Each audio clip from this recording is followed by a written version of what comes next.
Handa na ang House Prosecution Panel para iharap sa Senado bukas ang articles of impeachment laban kay Vice President Sara Duterte.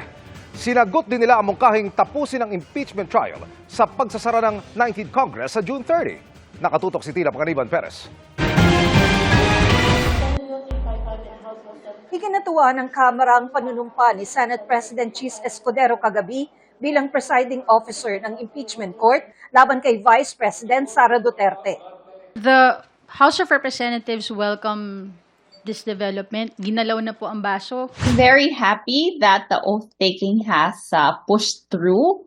We've been waiting for it for a long time.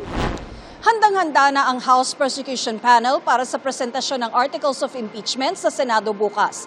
Katunayan, 5 oras daw nag-practice ang mga prosecutor nitong Lunes ng pagbabasa ni Prosecutor Jervy Luistro ng Articles of Impeachment at pagsagot sa mga posibleng tanong ng mga senador. May tugon din sila sa resolusyong inihain ni Senador Robin Padilla, kaalyado ni Duterte, para patayin na ang impeachment complaint na ipinarating ng Kamara sa Senado. Senator Padilla has to maybe review the Constitution. Maybe some of his advisors should advise him on constitutional law, and that you cannot kill an impeachment by mere resolution. Sagot naman nila sa inihaing resolusyon ni Senate Majority Leader Francis Tolentino na tapusin ang impeachment trial sa pagsasara ng 19th Congress sa June 30. Not acceptable for the simple reason that it will deny due process to both sides. We have numerous, voluminous documents or evidence to present. Giit nila, pwedeng tumawid ang impeachment proceedings sa 20th Congress gaya ng binanggit din ni Pangulong Bongbong Marcos. Ang nakalagay naman sa konstitusyon ay to try and decide. Hindi naman sinabi doon kung anong Congress ang magdi-decide. Ang sinasabi ay simulan at tapusin at magbigay ng desisyon ang Senado. I won't say it's a softening of his stance, but maybe these two things can be reconciled.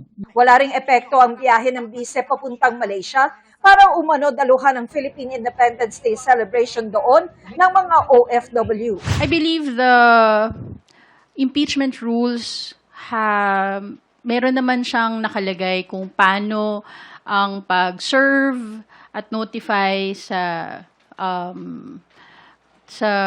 accused. Dinepensahan din ni Abante ang Kamara sa paninisi ni Escudero sa tila mabagal nitong aksyon sa mga impeachment complaint noon. I believe the House of Representatives did its job in a timely and decisive manner. Ang role ng House of Representatives is to receive the complaint, to verify the complaint as to its form, substance, and grounds, to make sure that it will be properly passed by the correct number of members of the House of Representatives, and it will be transmitted to the Senate. Para sa GMA Integrated News, Tina Panganiban Perez, nakatutok, 24 oras.